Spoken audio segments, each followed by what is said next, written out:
So yesterday we finished up talking about physical properties, and we talked a little bit of about mass versus weight, and we said that scientists really like to refer to mass because weight depends a lot on gravity, right? You weigh a completely different amount if you're on Mars or if you're floating in outer space, but you have the same mass.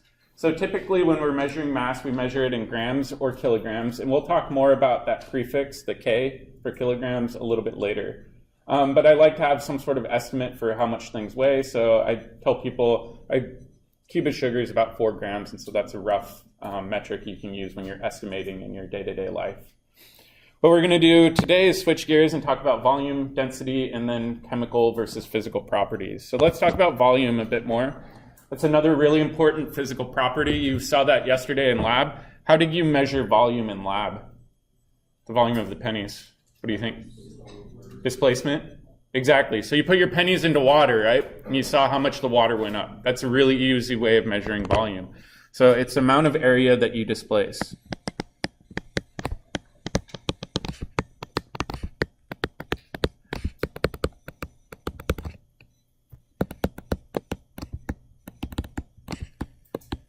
So theoretically, if you wanted to measure the volume of yourself, you could go in like a hot tub and submerge yourself and see how much the water goes up. But that would assume your hot tub's calibrated with, milliliter marks. Chances are it's not. All right, so you saw in lab, we normally measure this in milliliters. And the units for milliliters are normally lowercase m for milli, and then capital L for liters. And typically, this is what's done for measuring the volume for liquids. Conversely, if you're measuring a solid, sometimes you'll see centimeters cubed. And again, centimeters is cm, both lowercase, and then cubed just means you're measuring it in all 3 dimensions. So for example, if you've got a block, you measure the length, the width, and the height, and you can multiply all those together, and that gives you the volume, right, in a cubic form. Typically, this is only used for solids, but you do sometimes see them used interchangeably. And the weird thing to remember is volume is a 3-dimensional property. So if you're measuring the volume of a cube, for example, you're going to be measuring this height. So for example, that'd be 1 centimeter times the depth, which maybe is 1 centimeter, times the width, which again would be 1 centimeter. This entire cube would be 1 centimeter cubed. The nice thing with this is 1 centimeter cubed is equal to 1 milliliter. They're exchangeable values. So if you do see something in centimeter cubed, just swap it out for milliliters if you need to do a conversion. Does that make sense? Pretty simple. We also talked about density in lab yesterday a little bit, so let's review that a little bit. Density is a very important property. It tells you the amount of mass an object has for a given volume. And like we just said, mass is normally measured in grams, at least by chemists. Physicists sometimes use kilograms. It just depends on the science field. And then for volume, we use milliliters or, centimeters cubed. Either one is okay to use for volume. So for example, the units will always be in grams per milliliter or grams per centimeter cubed. That would be the proper units for density measurements. It's important to remember too that you can do some mathematic tricks. So for example, if density equals mass over volume, you can say mass equals density times volume, right? So you can use algebra tricks to move variables around. Same thing with volume. You can solve for volume by saying volume equals mass over density. So this can be a really valuable tool for kind of moving your units around as needed. So let's take a look at some common densities. Let's do the density of water.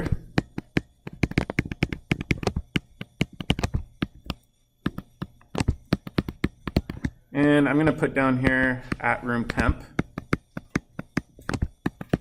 And we'll talk more about why I'm including temperature here in a second. But does anybody know the density of water? It's pretty easy. You remember yesterday how I said it's kind of silly that we use Fahrenheit? Because Celsius, 0 degrees Celsius is freezing for water, 100 degrees Celsius is boiling for water. The nice thing with using scientific notation and scientific units is the density of water should be about 1. So it's 1.00 grams per milliliter. Nice, easy unit to remember, as opposed to our weird imperial units that we use in the United States. All right, why do you think I included temperature in there? It changes? Yeah, exactly. If you change the temperature, maybe the density changes. Does anybody know a common example that you maybe see in your day-to-day life? Ice, right? If you freeze water, does it become more or less dense? Less dense, right? The ice floats. So if you're less dense, you're going to be more buoyant. You're going to float to the top of a surface. So it's kind of unique that way. So we can say density of ice should be less than the density of water, because we know that ice floats in our day-to-day life. And if you go and measure it, you can actually measure it, and it comes out to about 0.915 grams per milliliter. So it is less dense. Water is unique that way. Most other liquids, when you freeze them, actually become more dense and sink. Water is kind of this oddball example where it does the opposite of what's normally expected. We're not going to get too into that, though. It's just a unique thing. All right, let's do another one. One of my favorite liquids, density of mercury. How many of you have ever seen mercury? It's a liquid metal, right? It used to be in thermometers. They've been removing it from thermometers because people break them at home and you don't want mercury in your house. Mercury, because it's a metal, is super duper dense, right? Much more dense than water. The density for mercury is actually 13.53 grams per milliliter. So it's about 13 times as dense as water, meaning the same volume of mercury weighs 13 times the mass, right? The really cool thing with mercury is, let's say you've got a little bowl of mercury. You can actually take pennies, throw it in there, and the pennies will float, even though they're solid. It's a very weird metal. So density is an interesting property, and it's a physical property we use to describe both liquids, solids, and gases. All right, so let's talk about chemical properties a bit more. Lately, we've just been talking about things we can measure. Chemical properties are a bit different. Chemical properties describe how matter reacts.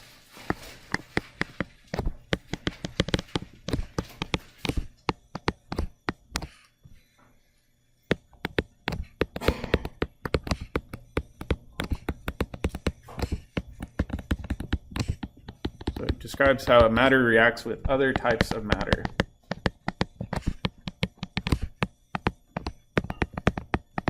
And this always involves a change.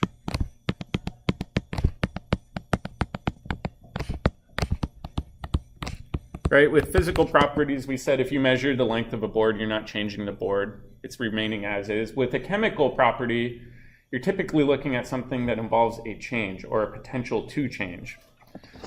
So let's take a look at some chemical changes and properties, some common ones that you've seen in your day-to-day life. First one involves iron and oxygen. So we've got oxygen in our atmosphere, it's the stuff we breathe, and iron is one of the main components in steel. So what happens if you leave a steel object out for a really, really long time? It rusts, right?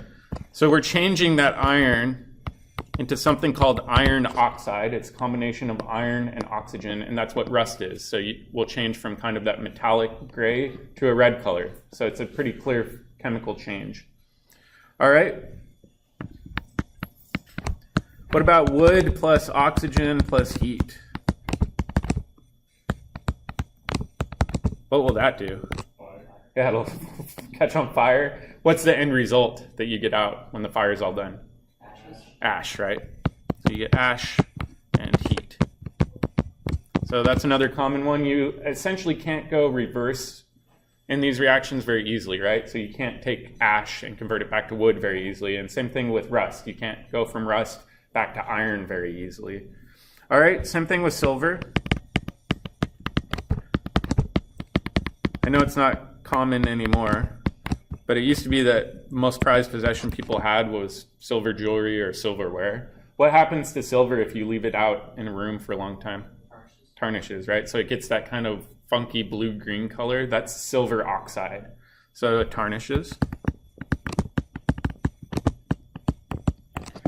And just like I said, you can't easily go backwards. You can rub off that tarnish, but the tarnish itself is hard to convert back into silver. All right, let's do another fun one. Nitroglycerin.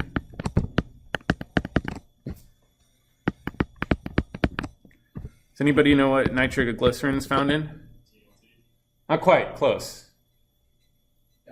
Dynamite, right? So the Nobel Prize was actually developed by Alfred Nobel. He was the one who invented dynamite. He discovered that nitroglycerin is incredibly explosive, incredibly unstable, but if you mush it in with diatomaceous earth, which is basically kind of like chalk, you can stabilize it, it's safer to transport, and you can use it to, let's say, blow up a mountainside to build a railroad.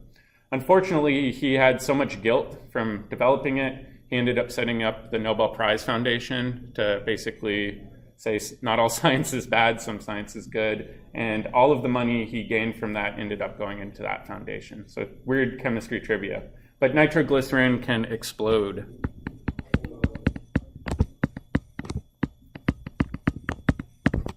So interesting tidbits. Let's do a little bit of practice, and I want you guys to look at these and help me predict whether or not it's going to be a chemical change or a physical change. So let's make a list.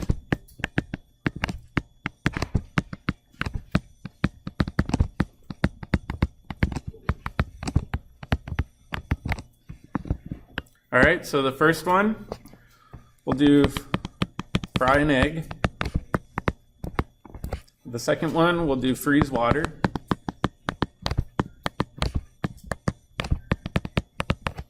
Next one, we'll do crushing rock.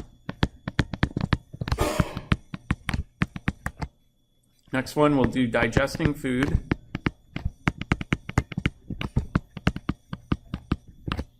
And then last one, we'll do water evaporating.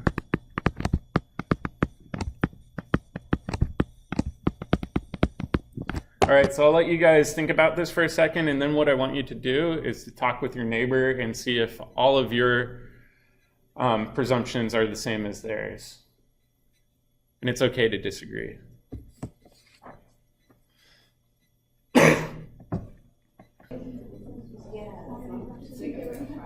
All right, let's do the first one. All right, when you fry an egg, do you think that's a chemical or physical change, and why? Does anybody want to share? How about somebody from the back over here? Anybody? Yeah. I think it's chemical because you add to it and then it changes form, but you can't just change it back to like the original. That's a great point. So when you fry an egg, can you unfry an egg? No. No, it's completely changed, right? So when you fry an egg, what you're actually doing is denaturing the proteins in the egg. And when you do that, it's an irreversible process, right? You can't unfry an egg. That means it's a chemical change. So that's one thing you can do, is determine whether or not the process is reversible, at least easily. Great point. What about freezing water? Does somebody on the other side of the room want to help me out? You think physical change? Why physical? You can always reverse it. You can reverse it, right? So you can freeze water, let it melt, and then refreeze it, right? So it's a completely reversible process. That means this must be a physical change.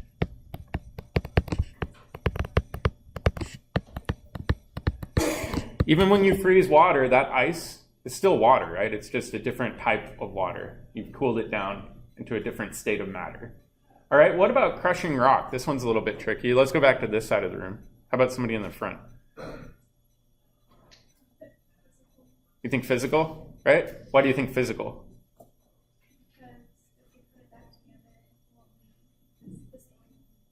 So when you crush rock, is it still rock? Yeah, it's just smaller pieces of rock, right? So in this case, we're not changing it from one type of rock to another, which means it's just a physical change. We're changing the size, right? So same thing with like cutting a piece of wood. When you cut a piece of wood, it's still wood. It's just now two pieces of wood. So this would be a good example of a physical change.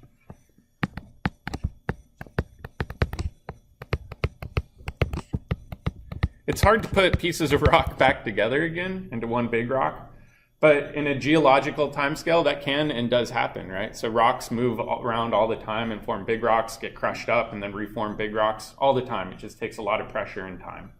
All right, what about digesting food? It's a chemical change, right? You're getting energy out of that food, and what's happening to that carbon in the food that you're eating? Where does it go?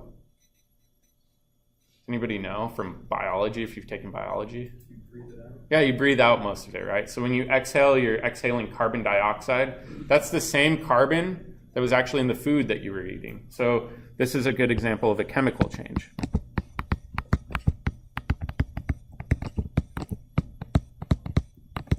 All right, what about water evaporating? It's a physical change, right? So when water evaporates, it doesn't just disappear. Where does it go? Into the atmosphere. It forms a cloud. Those clouds can rain water back down, right? So the standard water cycle is an example of physical change.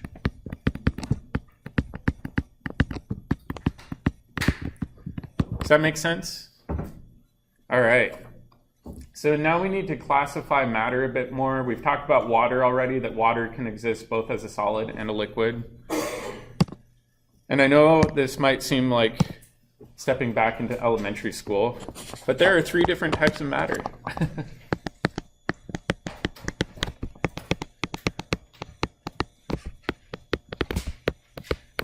Three main types of matter, I should say. We already said that there's solids. That was an example of ice. And then we said that there are liquids. What's the last one? Gases, right? Not like gasoline. Sometimes people get confused and they say, wait, gasoline, isn't that a liquid? Yeah, gas is short for gasoline, not gas as in stuff that floats around in the room. All right, so now we need to think about some properties that each of these have. So if we think about solids, what makes a solid different from a liquid?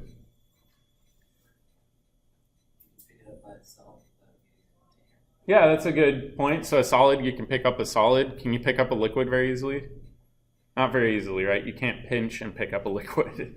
So a solid retains its shape.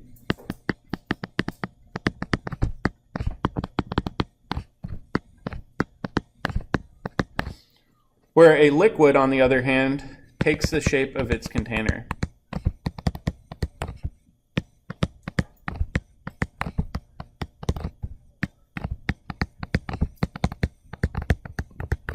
Right, so if I put, let's say, a rock into a cup, it's not going to flow and fill up the bottom of the cup, versus water, it will. What about gas? How can we differentiate a gas from a liquid? What happens to a gas when you put it into a container? It'll fill the entire container, right? So it won't just fill the bottom, it will fill the entire container. So it assumes the shape and volume.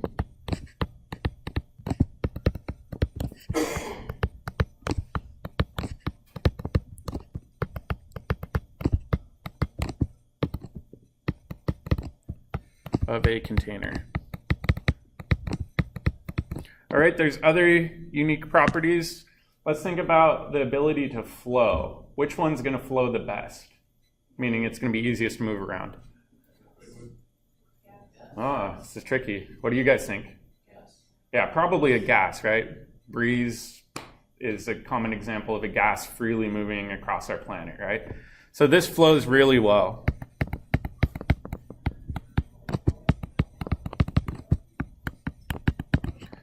Versus liquids, liquids will flow. However, typically liquids only flow if they're going to flow downhill, right? So liquids do flow, but it depends on the circumstances.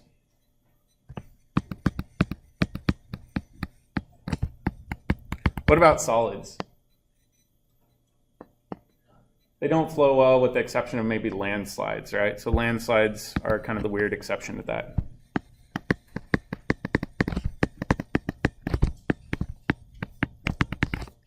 All right, let's think about compression. Which is going to be easiest to compress, gas, liquid, or solid? Probably a gas, right? So you've probably seen scuba diving tanks where people have compressed gas and they breathe that in. It's easy to compress a gas, not very easy to compress a solid, right? So easy to compress,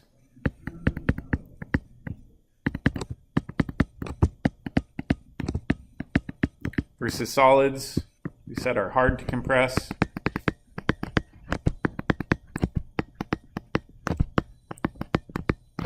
And liquids, for the most part, are pretty hard to compress.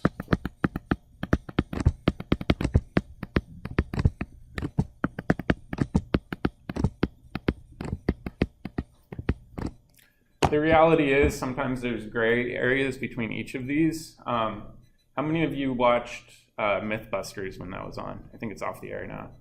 They had an episode a while ago with non-Newtonian fluids where they filled up a full pool with cornstarch and water. And it feels pretty hard. You can put your hand out and slap it.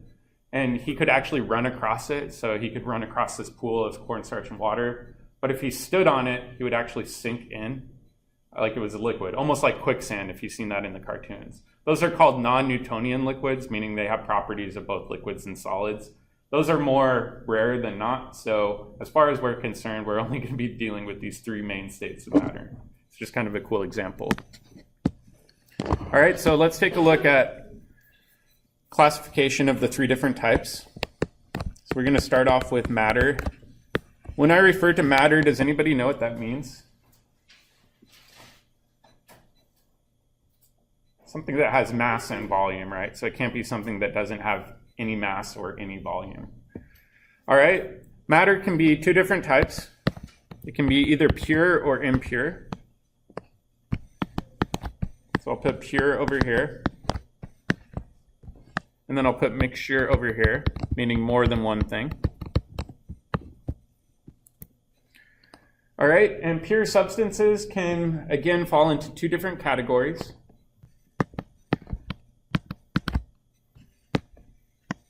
Can fall into elements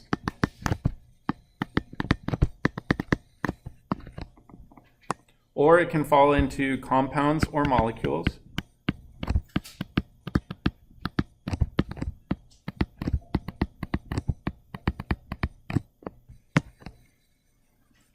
And so let's try to identify the difference between an element versus a compound. Does anybody know? Give you a hint, there's a big poster in our room.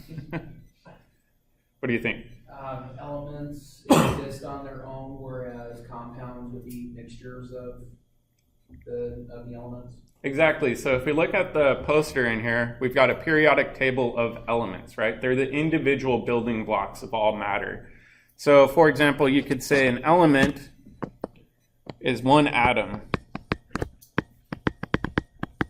An example of this might be helium, the stuff that you put in balloons, right? So helium, if you look at the periodic table, is periodic table number 2, He. It's one specific element that's filling up your balloon. There's just a lot of them in there, right? All right, compounds are a bit different. They're typically made up of more than one element, right? So these are more than one element.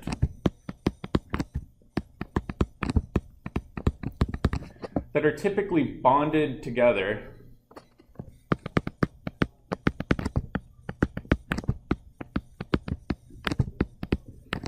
And we'll talk more about the different bond types later on, but essentially that just means that the elements are attracted to one another and they don't want to let go of one another.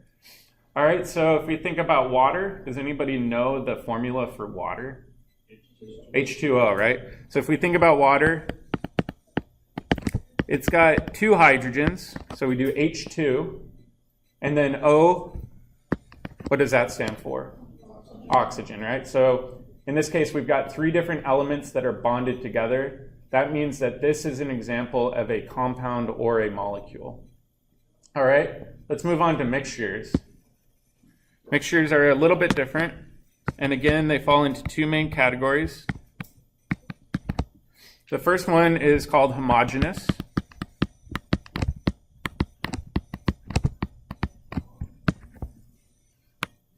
And the other one is heterogeneous.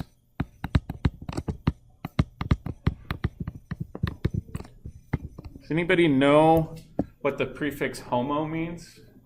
It's the same, right? Where hetero means opposite or not alike. All right, so a homogeneous mixture means that things are mixed evenly or the same throughout.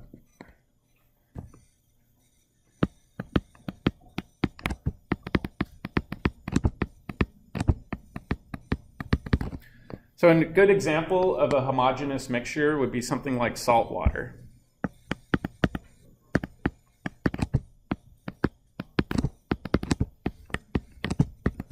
So for example, if you go down to Owen Beach and you get a scoop of Puget Sound, you can't see the salt settling out. It's mixed evenly within all of the liquid, right? So that's an example of a homogeneous mixture. It's the same all the way throughout.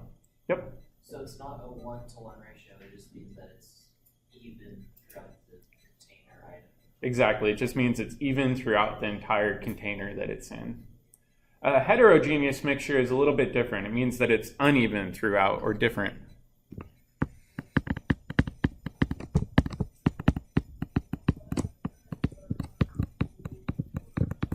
So if we think about this, right, an example of a heterogeneous mixture might be something like a pizza.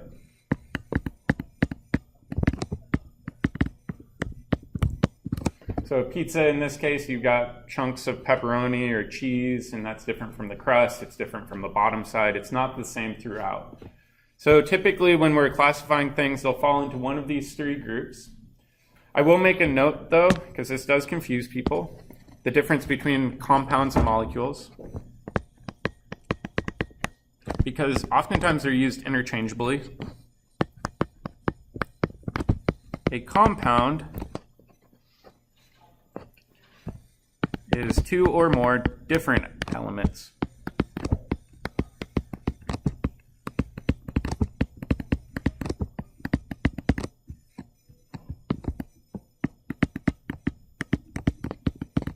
You can't have all of the same elements in a compound. So a good example of that is the oxygen that you breathe, right, is O2. It's two oxygen elements that are bonded together to form O2, but because they're the same, we don't call it a compound. A compound means you have different atoms involved, not only the same type.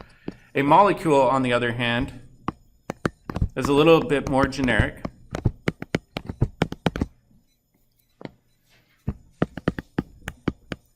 Where it could be two or more elements of any type. It's a bit confusing, and I have had students ask me about that, so I did want to clarify. Most chemists will use them somewhat interchangeably, though.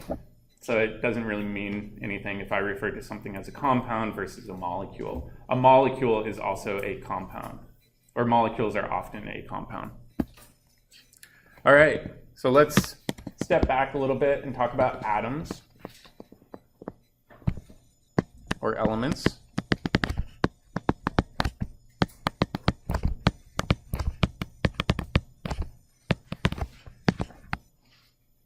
They're the fundamental building blocks of matter.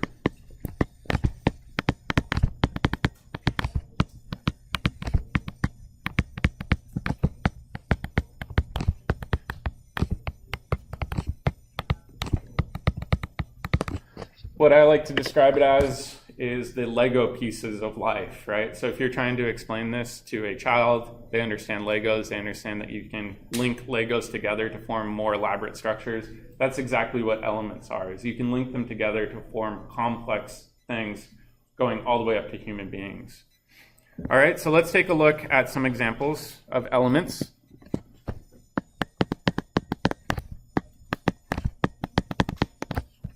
And we'll compare these to a compound or a molecule.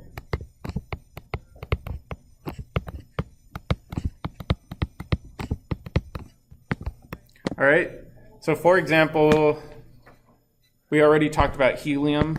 Helium is an element that usually exists as a gas and it floats around. It's not very dense, which is why it's used in balloons.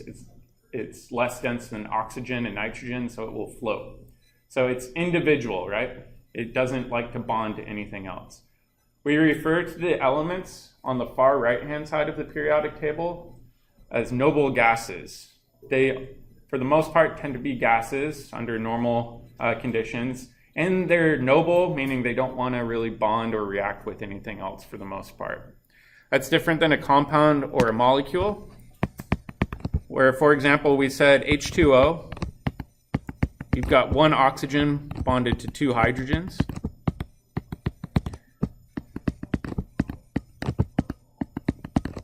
And so it's more than one type of element bonded together. So it's kind of like linking those Lego pieces together to form something more complicated. An easy way to remember this too is that compounds or molecules have a defined ratio of atoms, right? So with H2O, we always had 2 hydrogens for every 1 oxygen. So fixed ratio of bonded atoms.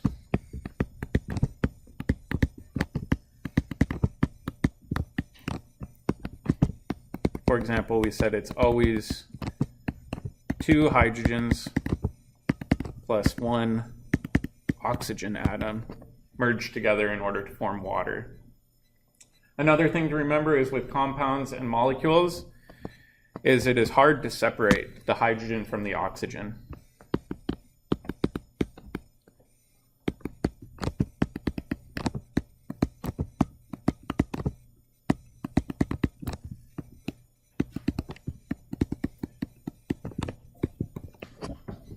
All right, do you think it would be a physical or a chemical change if we were to rip one of the hydrogens off? It'd be a chemical change, right? We'd be changing the type of matter. The cool example of that is the old space shuttles that we used to use, right? Most of you are familiar with those, the big orange tank in the center. You remember those? That orange tank was actually full of oxygen and it was full of hydrogen. And what they would do is they would mix those two together, ignite them, and then the entire exhaust plume coming out the end was water vapor. It was a really unique propellant that was used to launch the space shuttle. The downside to the space shuttle is that is very, very dangerous. And occasionally they would have to abort launches, which is pretty tricky when you've essentially got Olympic-sized swimming pools full of explosive material, right? It's not very easy to abort a launch. So that's why the newer rockets are going away from using oxygen and hydrogen as a propellant. All right, we'll finish up doing a little bit of practice. And we'll do element versus molecule.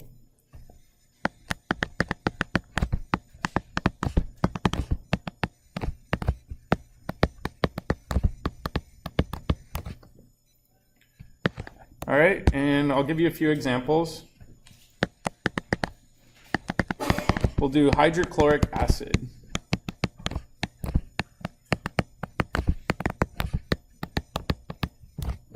All right, if we think about hydrochloric acid, the first word is kind of a mishmash of 2 words. What do you think hydro stands for?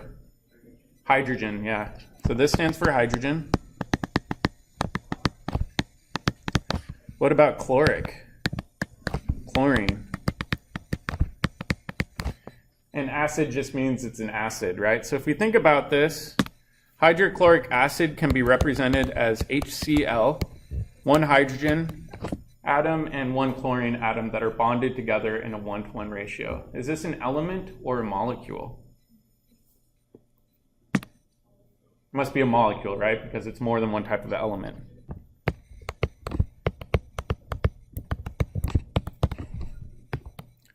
All right, does anybody know what HCl does in your body?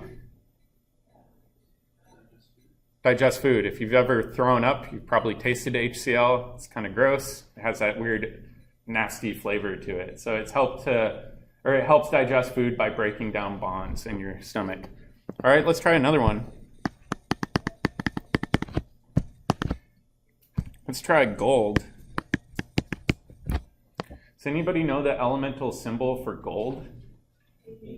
Au. And that goes back to its Latin root, which I believe is aureum. And in this case, do you think it's an element or a molecule? And it's an element. Gold is really fascinating. You can take gold and actually hammer it. It's quite malleable, meaning it's easy to bend and form into shapes. And you can keep on hitting it and hitting it and hitting it until it gets thinner and thinner and thinner, all the way down to just a few hundred atoms thick. And so you can make this gold foil. If you've ever been into churches, quite often the altars and podiums are covered in gold foil. It's not that they're made of pure gold, right? So it's a really unique metal in that regard. The other cool thing with gold is it doesn't like to react with most other things. So unlike silver, which tarnishes, gold doesn't. That's why it's thought of as a more precious metal. All right, let's do a couple more. I think we've got time. Let's do methane. Methane is the simplest organic molecule. An organic molecule means that it contains carbon, right? So methane in this case has one carbon and it has 4 hydrogens. So we do CH4. The 4 goes after the hydrogen to represent the 4 hydrogens, right? Is this an element or a molecule? It's a molecule. Does anybody know what methane is used in? It's found in natural gas, right? So it's used in heating your homes. So a lot of your homes in the Northwest are heated with natural gas, or your stoves are powered by natural gas. It's a very important molecule. All right, I think that's where we're going to stop today. The problem of the day is just more additional practice on states of matter and chemical versus physical change. But if you need help with it, feel free to stop by my office hours tomorrow or email me. What chapter